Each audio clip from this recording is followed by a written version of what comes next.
All right, back with another workout. A lot happened in this one. A lot to talk about. Um, One is my belly hanging out the bottom of my shirt, which my kid laughingly pointed out at me every time it happened. That was fun. But I'm warming up, 135. Um, this is one of those days where I picked up the 45 to put it on the bar, and it felt like it weighed about 90 pounds. It felt heavy, like way heavier than it should. Um, 135 felt okay. I'm benching it. It didn't. Nothing hurt. Didn't feel super heavy, but that changed as it got heavier. It began to feel much heavier than it should. You can see I always roll that bar up to the front of the J cups. Give me the shortest path down. I go like right underneath my chest, kind of solar plex, bottom of my chest area. Always feel stronger. Almost feel like I'm doing a decline bench motion, but I'm not. I'm going straight up. You can see I got a little self conscious. Started pulling my shirt down. Didn't help. Got to 225 here. And this is where it started to feel heavier than it should. And I was like, well, might be a bad day. But sometimes I felt like it was super heavy and ended up hitting a PR. So, and that's I'm going for a max again today. You're starting to see my pattern here of max out once a week and do no actual bench press workout and expect to get stronger.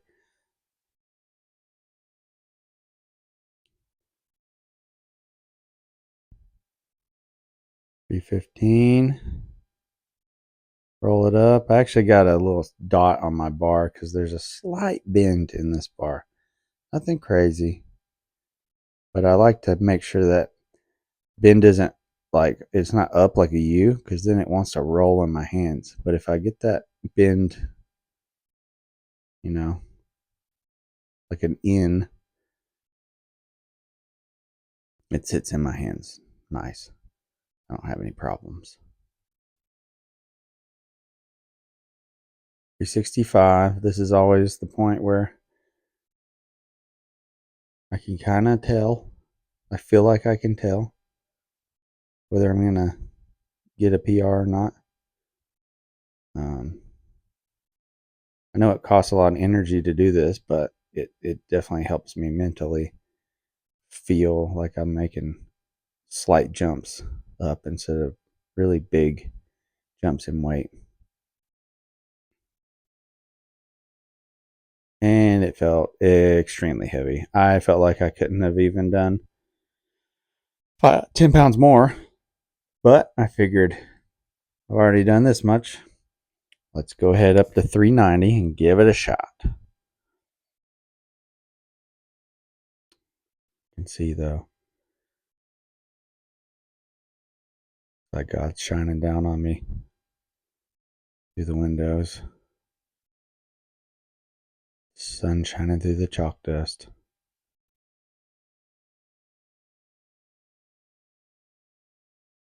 And I got it. And that's the way it goes. The day I felt like I wouldn't get it, I got it, and I honestly felt like I could have went heavier. But I took my PR and I got out of there. So that's okay. So y'all feel free to make fun of me. I do like to deadlift barefoot. Um, to be as close to the ground as I can so that I give myself every advantage.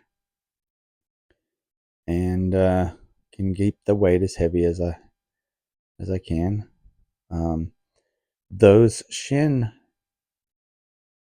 guards are not for deadlifting. They are old kickboxing shin guards for like a heavy bag that I cut the feet off of.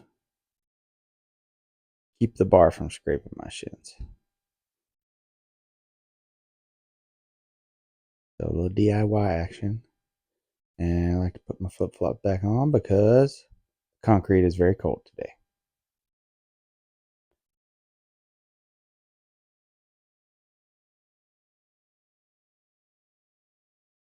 So I make bigger jumps with deadlifts. I don't, I usually, everything else I was going squats and bench press, I'll go 45, 25, 45, 25, work my way up. Deadlift, I go 45, 45, 45. The reason? Because I'm lazy and I don't want to make that many sets to get up to my working weight. But yeah, I usually like to go 10 and 10, 10, 135, 10, 225, get a bunch of blood pumping. So now I'm get out of breath, realize how out of shape I am. And then when I get 315, I start dropping. You also notice I use double overhand grip. I'm not using a hook grip. I'm just grabbing hold of it. I'll do this until I'll do this through 405 and then I'll stop.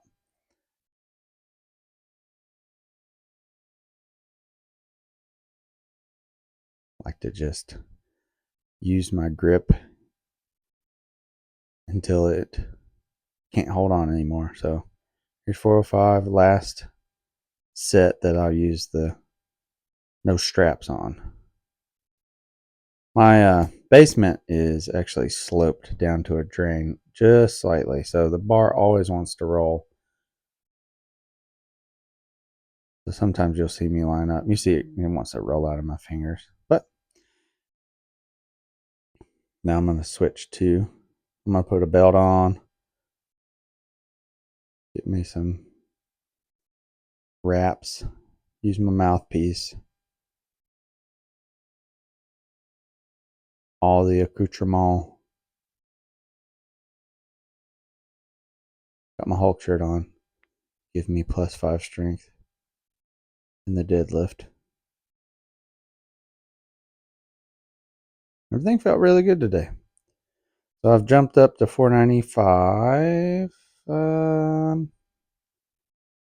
Actually, yeah, I did. I jumped to 495 because I wanted to test how it felt to know how much to jump from my last. So I did 515 last time, but that was a couple weeks ago. So I wanted to see how heavy that felt, and that felt pretty heavy. So I decided to only go up to 520. So can't see it, but I did add. Let's see, what is that? A 10 and a 2.5. Right, 495, 505, 515. Yeah, 10 and a 2.5 on both sides. So yeah, sometimes I gotta roll that bar back because it's wanting to roll forward on me. So first rep felt very heavy. Actually felt like my form was way worse.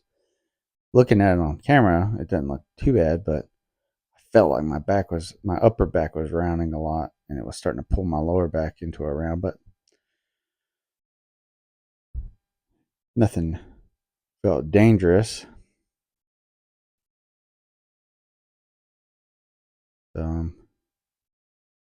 But it did roll forward on me, and I felt like I was on the balls of my feet more than I wanted to be. So I'm going to try to correct that on this set.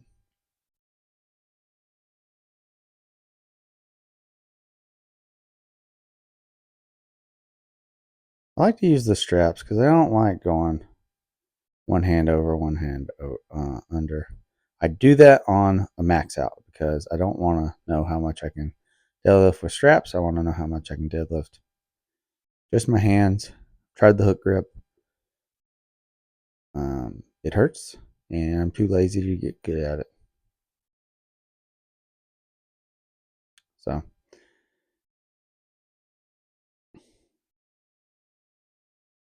just use straps when I work out. Never had a problem doing that. Feels more balanced. Like in my back, I don't feel. Whenever I do one over, one under for a workout, I feel like Quasimodo afterwards.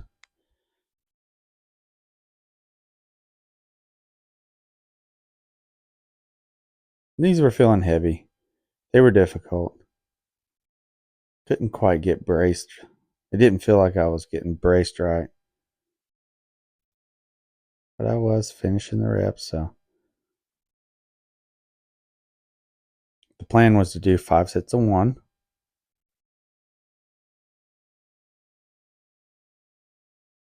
Not too bad, but pretty slow. And on that one, I decided, you can see, a little lightheaded. I started forcing some blood back up into my head.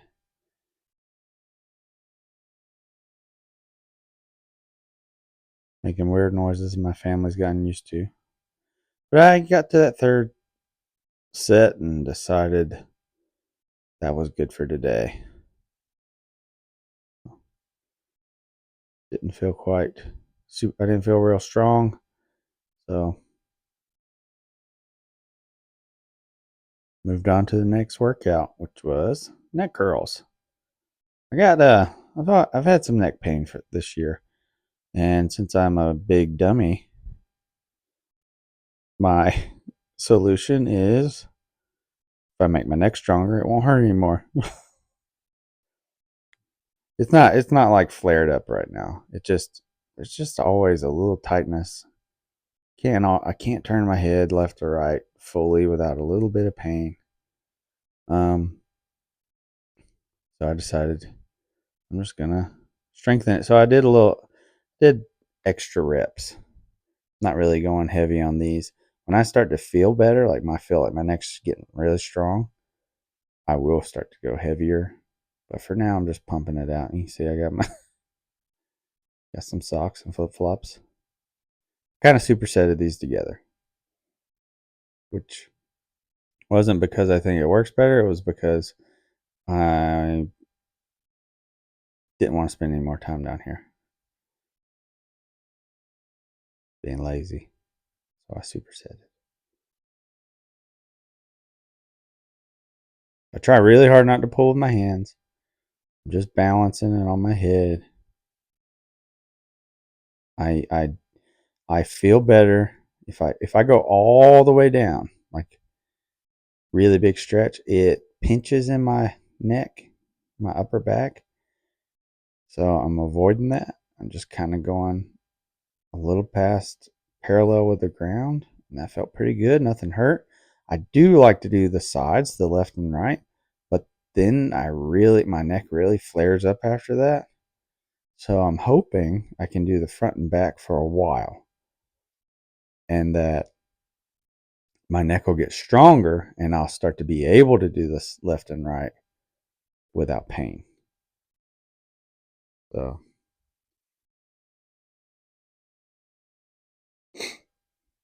that's my strategy. That's my theory.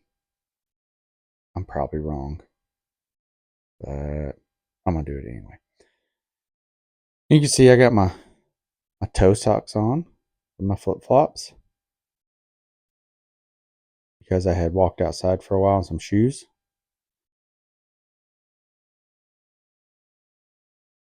And I didn't feel like taking them off.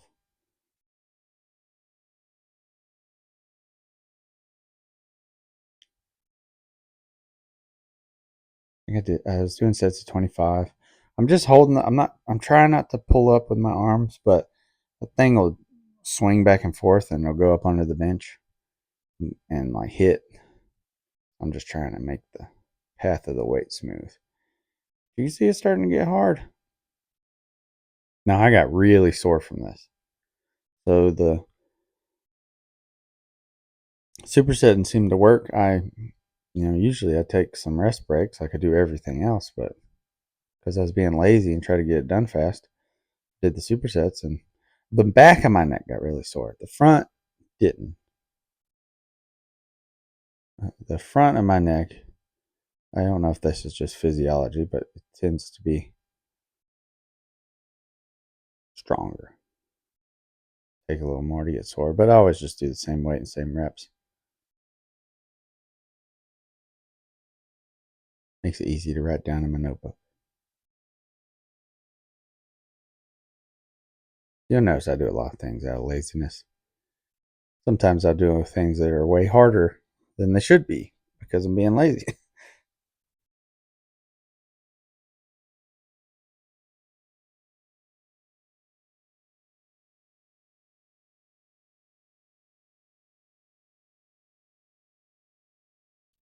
Got a little, just a washcloth in between the weight and my head. Sometimes when I do 5 sets, I'll get not a bruise on my head, but it feels like I have a bruise on my head from where the weight sits. But the day I do a neck workout, and usually a day after, my neck feels really good. And then it starts to kind of go back, get a little stiff, starts to hurt a little bit, and I feel like maybe I should just keep doing these neck workouts as soon as I stop being sore. Now, see on this one, I start to reach failure before my 25. So I'll have to start cheating, helping myself. But what I'll do in my notebook is I'll write down a C for cheat, like I did cheat reps, just so I know when I look back, if I'm looking back like, oh, how much weight?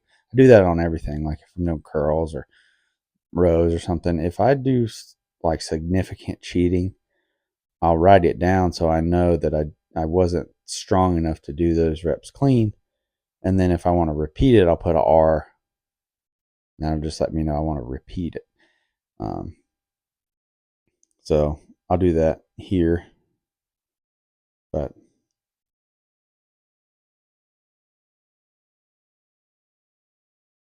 when my neck starts feeling stronger, I'm going to jump up a 35-pound plate.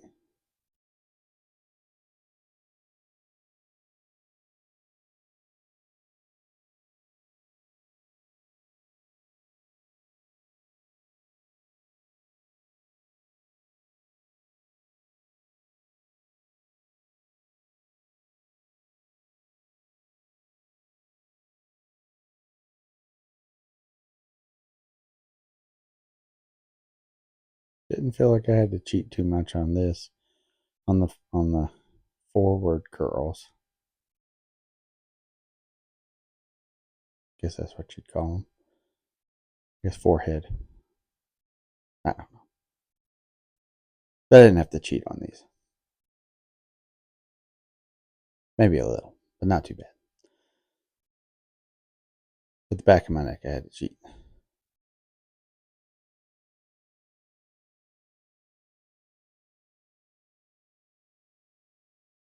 And that, my friends, is it. Thanks for watching, and I'll try to get you another workout here soon. Bye.